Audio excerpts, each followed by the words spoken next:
What defines success? There are very few jobs that I think I would rather be doing than those that I have.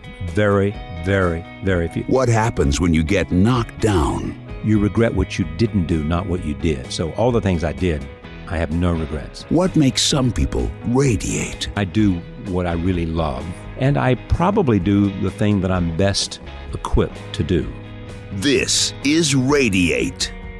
Welcome to Radiate, the show where we interview some of the world's most successful people to find out how they work their way to the top. This week, the interviewer gets interviewed. Charlie Rose, the creator and host of The Charlie Rose Show, co-host of CBS This Morning, and correspondent for 60 Minutes. He's one of the world's most famous faces and voices, who started his career at the BBC behind the camera before quickly finding his footing in front. He's interviewed some of history's most famous and iconic figures, from Charles Manson to Bruce Springsteen to Warren Buffett. Most recently, he sat down with Russian President Vladimir Putin, President Barack Obama, and Syrian President Bashar Al Assad. When world leaders want to talk, they call him. In this conversation, Charlie talks about the art of an intelligent interview, what motivates him, and his life's regrets. Here we go with Charlie Rose.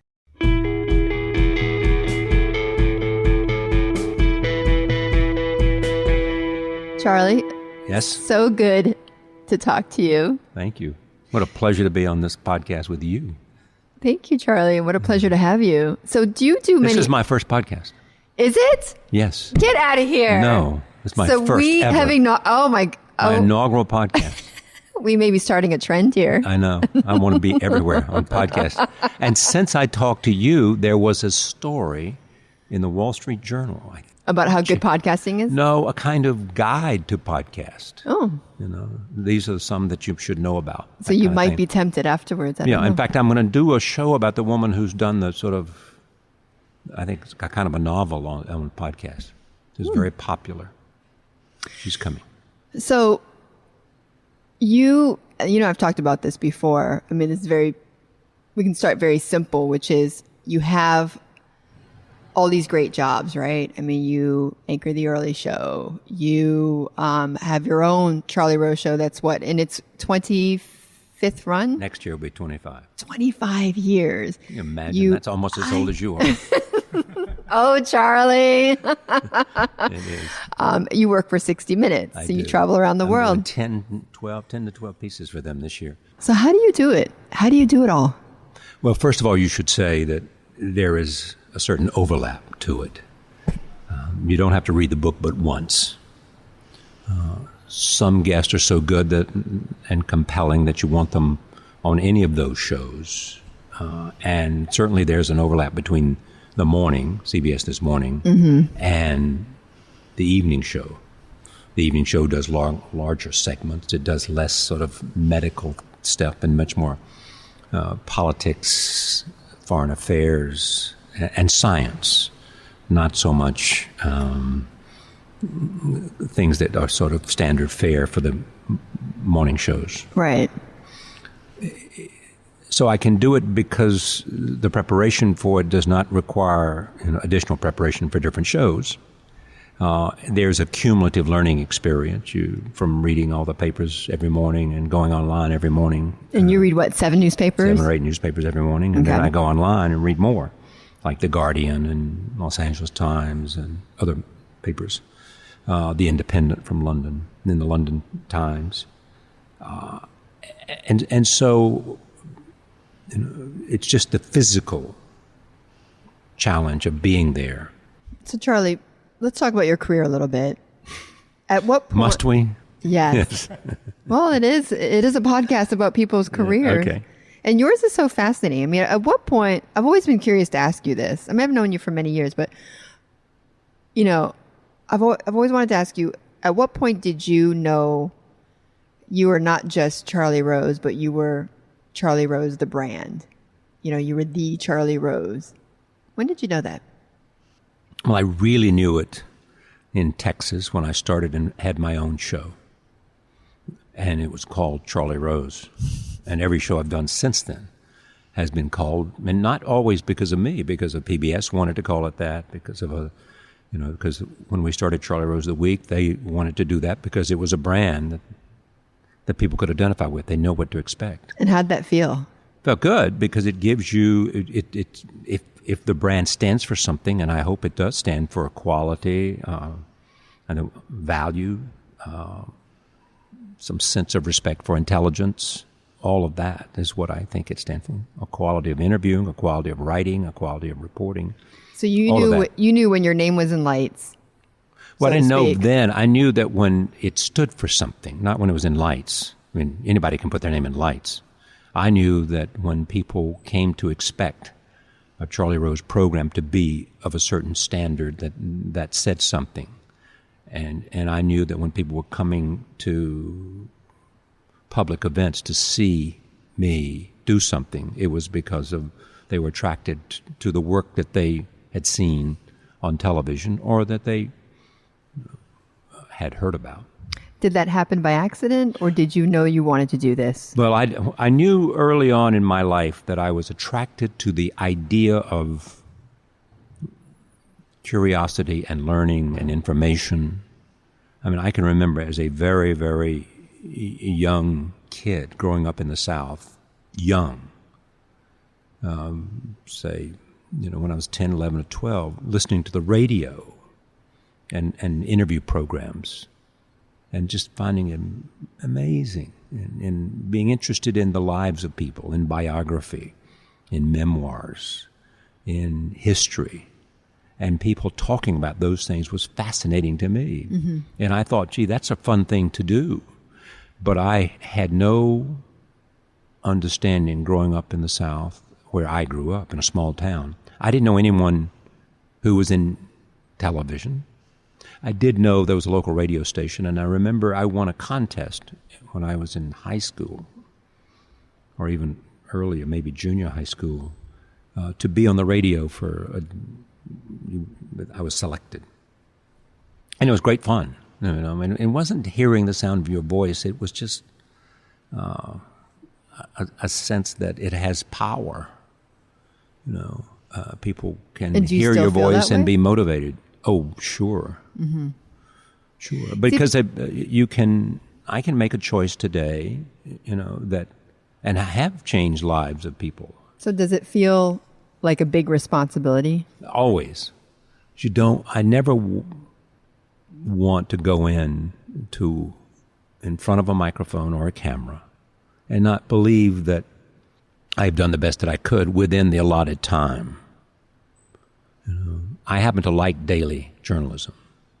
And I do daily journalism, and then I do 60 Minutes, which is weekly. And Charlie Rose the Week is weekly. But I like doing daily journalism. I like every day getting up to what is happening and being part of that conversation. But I also like the opportunity to talk to, great authors and great figures, men and women who've had some impact, and to understand what makes them tick, the life that they have lived, who's impacted on their life. What do they dream? What is their obsession? You're just curious about people. Yeah. You want to know exactly what makes them tick. Right. Have you ever had a bad interview? Sure. I mean, I can't cite chapter and verse, but I've had bad interviews because I didn't have time to put into it what I would have liked to put into it. Was that early on? I've literally, today. I'm not not this very day, but maybe yesterday. But sometimes if you're as busy as I am, you can't control the amount of time you have. Mm-hmm. But I think I insist on being as prepared as I can and trying to make sure that the people who work with me are as prepared as they can be. Now, we all live in a finite time. Nobody's been able to change 24 hours in a day. Mm-hmm. And you have to sleep and eat and have fun and do all the things that anybody should do and live a responsible life and hopefully give back, all of that. So therefore, and I like to play sports, and I like to attend culture, and I like to be a friend, and I like to do a lot of other things that I insist on. You can't do it all. So you can't do it all. I don't want to work 18 hours a day.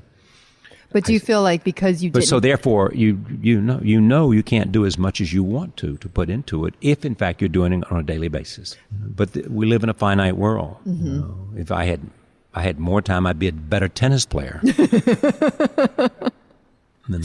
Good point. You know, Charlie, people look at you and they think, you're an icon in whatever that means. Even though you are in the media world, and people look up to you and they think someone like you wakes up and, you jump out of bed and you do, right? And you're curious about the world and everything. You and I we talked about this before. You read the newspaper. It's like a playground for you, right? There's so many people that you could talk to from the stories that you read.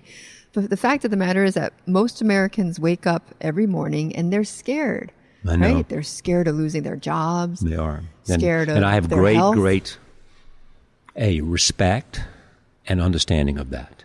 I'm among the very, very, very, very tiny minority of people who life has blessed. Now, and I don't ever forget that. I have the best job in the world. There are very few jobs that I think I would rather be doing than those that I have. Very, very, very few. In fact, I can't think of any. I mean, I can think of, I would love if I had more than one life, to be the mayor of a city. I think that would be exciting. I think to try to change a city because it's so immediate and you deal with so many of the issues. I can talk to Mike Bloomberg about that. He liked that as well. I talked to other mayors that I've known and interviewed. Gavin Newsom, who used to be the mayor of San Francisco, is now the lieutenant governor. I've talked to him about being a mayor. Really? You've that would be considered great. that at one point? No, I didn't consider it. But if I had more lives, I would do it. No, I've never really considered doing anything else. I've been asked to run for public office. I haven't considered that. I believe two things. One, that I do what I really love, which I know, and I probably do the thing that I'm best equipped to do. So I have a very, very lucky convergence of where my passion is and where my skills are. And very, very few people have that in their life. Do you think that you will be working until the day you die? Probably. I don't think I'll retire. But I might stop working the way I am if I decide that I'm not doing it as well as either I want to or I have been done, for whatever reason. Or I may cut back because I want to change my focus. Right. I may decide that rather than going to a studio every day, I want to get on. I want to just go around the world and with a crew, with somebody like you, and just. No, I've had this. Bill Moyers and I once had a conversation about doing something like that. We would have one person in the studio and the other would travel. But I would like to be able to, I'd love to find someone that I could at some point think about that and even try to take a month off and do it. When we come back, Charlie reveals his own fears and what exactly goes into making a great conversation. But first, this.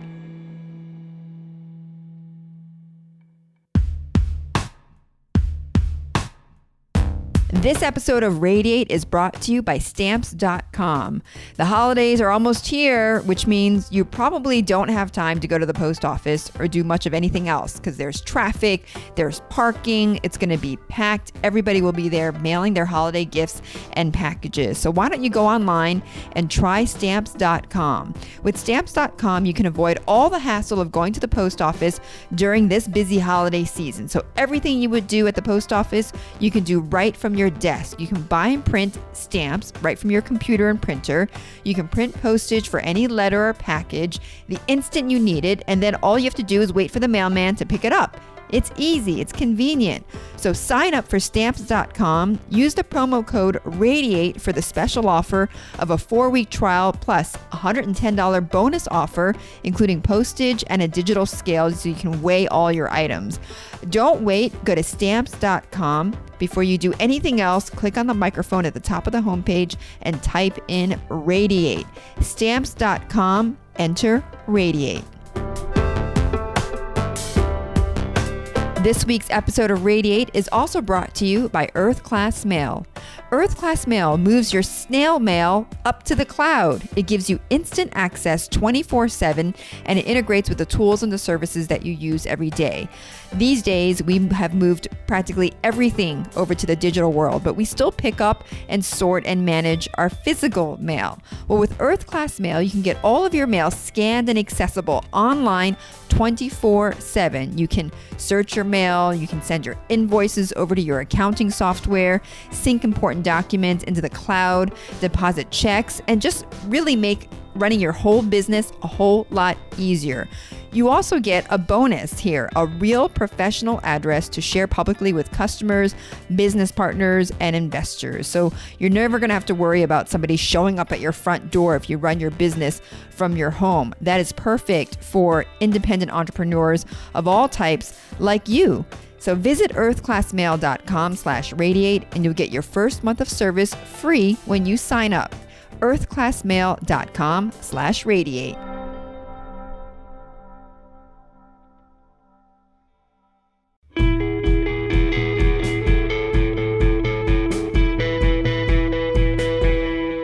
What's a low moment, Charlie? Well, I think the lowest moment for me in career was, I think, I had a very successful run at CBS overnight. The show was called Night Watch. It was really a good show. I loved doing it. We taped it during the day, so we weren't there at night. It was on in the middle of the night, but lots of very interesting and informative and smart and hugely successful people watched it, including Bill Paley at CBS, who was the owner of CBS and the founder of CBS, and people like that. And then I left that job after 7 years and went to California and to do a show called Personalities. And it was not what they had promised me, and they recognized it. They said it would not be tabloid, and because I didn't want to do tabloid, and it became tabloid, and I saw it coming before I started doing it. But someone said to me, "Give it a shot," and I owed enough to this friend to give it a shot, and I did. And then I decided within a month. I went back. Night Watch was from 1982 to 1990, and this was right around 1990. And so then you didn't last more than... I stayed for like 6 weeks, and I said to him, "I'm sorry, I tried. I gave it my best. It's not what I want to do." Did you have anything lined up? No, and I had nothing lined up, and because I don't play that way. I'm much more risk oriented, and so I went back to a farm I bought in North Carolina, and it was great. And I mean, I went back. I lived a very different life. I'd been recently divorced, and so I went back and lived on the farm and read, and started with one horse and ended up with like 4 or 5. Started with like 2 head of cattle and ended up with 40, and that kind of thing. Not quite that many. But I when I got ready to go back, which was how long? It was like 6 or 8 months. I couldn't find anything that suited me, and so that was kind of a low point. Were you financially okay to do that? Sure. Sounds like you were. Yeah. And so I then came to New York, and this is the way it's always worked for me. I came to New York, and somebody wanted me to do another overnight show, and but starting not at 2:00, but starting at 1:00 at a network. And so I was interested in that, was going to do that. But before I signed on to do that, a very good friend of mine, the late Frank Stanton, was very close to Channel 13. And he said to Channel 13, my friend Charlie Rose, and Frank Stanton and I were very good friends. He was much older than I was, but he'd always been like a mentor to me. And he'd been, for many years, president of CBS. And he said to the people at public television, "You should talk to Charlie." And he said to Charlie, "You should talk to PBS," and to Channel 13, not PBS, Channel 13. I did. We hit it off, and then we agreed to do a show. And a month later, we started the show, like in the end of September. This was in August of 1991, and in September, end of September, beginning of October, we started the show, which is the same show. The same They'll show. be celebrating its Ever since 25th then. anniversary next year. But I got it just because of that. And Interesting. I never looked back since then, Funny how because I those was then things doing happen. everything I wanted. But the idea of having a show Yeah. at 11 o'clock in New York City Loved it. was unbelievable. I mean, I thought, and people have said to me, well, nobody's going to come to a live show in New York at 11 o'clock. I said, are you crazy? And I knew it would, and I knew I could make it successful, and I did. You know, you mentioned your divorce. How come you never married again? That's a question that everybody asks me, and I first of all, I did have a long relationship, but she'd had children and been married before, but we even talked about it. But the reason that I didn't in the end, I think, and I probably should have, but I've had lots of very good relationships. I've been very lucky in the world of knowing really wonderful women. I think I was caught up in my life, and I always had someone with me, and the idea of getting married, I never got there, and I think maybe the part of it was I just loved all of my life more and I didn't take time to focus on it and think about it as most normal people do. And I think that's my loss. I mean, I think marriage is good. I think to be married is good.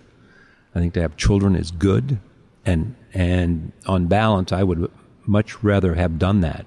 Now, my former wife is very close to me. The woman I had the long relationship is very close to me. And so they've never been anybody that I've had a serious relationship with who's not very close to me. But do you feel like if you'd gotten married, you might have had to give up the other things? I think maybe. I think you could look at it in the most sort of bland, in the most negative way. You could say, I probably had become too satisfied with the life that I had, because I was doing exactly what I wanted. Mm-hmm. I made a fair amount of money, so I could do and travel and go anywhere I wanted to go. So all of that made life exciting. And it was a learning experience. I ended up in a place which was like going to school every day. I learned things, I met people, I was invited. I've been invited to do almost everything. There's few things that I have not seen to experience in terms of people. So it is and continues to be a great life. And I will not on my deathbed say I will probably, I know that I say this all the time to everybody else. You regret what you didn't do, not what you did. So all the things I did, I have no regrets. There may be things that I intended to do or should have done that I regret. So I try to make sure that I do as many of those things so I have as few regrets. Now, a lot of people wonder about you is, how does a kid from North Carolina get to a point where you can pick up the phone and chat with Warren Buffett, you can sit next to Vladimir Putin, you can interview the Syrian president? I mean, how do you get from there to here? How? It's the same way you get everywhere else. You passionately care about it. You work your butt off. You want it, and you. But it's more than that, right? Though, I mean, I assume it is. But I'm not. How do you get that access? Putin was a get that I pursued, and I spent. So how did you get an hour that? and a half? I asked. I impressed people that had influence with him, and the opportune moment came where we were going to be at the same place at the same time, and I was the logical choice. So that's how it happened. Now, the interesting thing, it'll probably happen again, because I worked enormously hard, and I talked to lots of people, so that I could make that interview as good as possible. I also like people, so I'm interested in them, And it's not, for me, it's real, intimate. I care about the human story. I really do. And he could feel that when you were there. So that most of the people who interview care that you took time to learn about them, care that you make it more than just an interview, care about the fact that you prepare hard, care about the fact that you're tough. They like that more than not like that, because the worst thing in the world is to do an interview with somebody who doesn't care, isn't prepared as an interviewee. You want the person to be prepared, to care, to have thought about it, and to engage, as I've said to you more than once. One of the crucial elements of interviews or conversations is the engagement. It is to be there in the moment. Is it with as simple the as person. listening? Is it listening? No, it's not simple as that. No, it's the complete engagement of looking in somebody's eyes and hearing them, and as whatever they say, if you live in the moment, you're computing. In other words, you're responding to what they say. You're not thinking about the next question at all, but you have the capacity to go off on a tangent and come back. I mean, I sometimes will forget a question I wanted to ask simply because I'm so much in the moment and so much engaged by who they are and by what they're saying. Do you know what question you're going to ask next? No. It depends on what they say. It's all spontaneous? Yeah. But I always have an arc of an interview in my head and sometimes on paper. I put it on paper simply to make sure I don't forget something that's really essential. And when I said I forget a question, it may be that something you're saying makes me think of a question. But then I go off on here, or you may say something that I want to follow up on. And rather than coming back, I get, I move the conversation to another place. I think the worst interview is where I fail to engage and fail to penetrate and fail to get that person to be engaged and real and revealing. And the best interview is when I did that, and whoever I was talking to, was so in the moment that they went beyond where they ever imagined they might go. It's not revelation. It's just being in the moment and as honest as they possibly can be. I don't play gotcha at all, as you know. On the other hand, But you ask the tough questions. I ask tough questions. But gotcha and tough questions are very different things. Yeah. Very different things. Gotcha is just looking for something that's embarrassing or, and not caring about the whole picture. That's gotcha. Just you're only interested in one little thing that may make you look good because you ask it. On the tough questions, I'm just curious, maybe to get some advice for myself, is how do you ask the tough question? I think it's easy. I mean, look at the way, and you can't. Ted Koppel, who I admire enormously, Ted used to always say with something like this. He would say, with respect, and then he'd ask the question, or he would say, it was almost sort of saying, look, here it comes. Not personal, here it comes. I don't do that even. I don't even do that. And Ted did it, and I admire the way he did it. Because was really, really good. And I'm honored that he wanted me to do this with him at the 92nd Street. Why? Because I admired him so much when I was a far less a figure than I am now, and he was a far bigger figure than he is now because he's not on every night. Right. I don't apologize for questions either. I never say, let me play devil's advocate. Just ask the question. Sometimes I said to Putin, I know you're not going to like this, but a lot of people think you're being very aggressive in Ukraine. His response to me was, you're right, I don't like it. Yeah. But I just ask the question and make it seem like, as it should, it comes from genuine curiosity. If you do that, people, they're with you. And they want to satisfy your curiosity. Next week on Radiate, Trevor Burgess, from poverty to millions as the CEO of a bank. and what it was like to be openly gay on Wall Street. Thanks for joining us. I'm Betty Liu. If you liked what you heard, please review us on iTunes and find me on Twitter, Facebook, and LinkedIn. See you next week on Radiate.